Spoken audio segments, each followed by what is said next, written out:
hanap natin ngayon ay kakaibang level na chicken burger. Kaya pumunta tayo dito sa Marikina para bumili ng Big Z Burger. Nagkikrave kasi yung bunso kong kapatid. Gusto niya daw matikman to kasi personally, nagustuhan ko tong chicken burger nila. Kita nyo naman, di ba? Unang tingin pa lang talagang promising na yung itsura niya. At panalo rin yung sauce niyan. Garlic sauce ang gamit nila. Makapal yung mukha niya. Ay, yung makapal yung...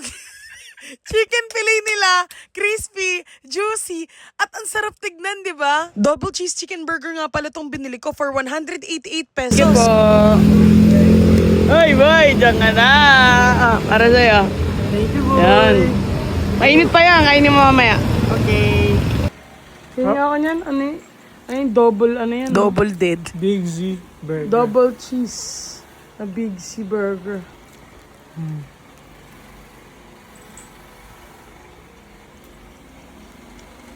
Feeling ko mukha naman nagustuhan ng kapatid ko kasi ito ang sabi niya sa akin, oh. Nakakadalawa nga ako. Di ba?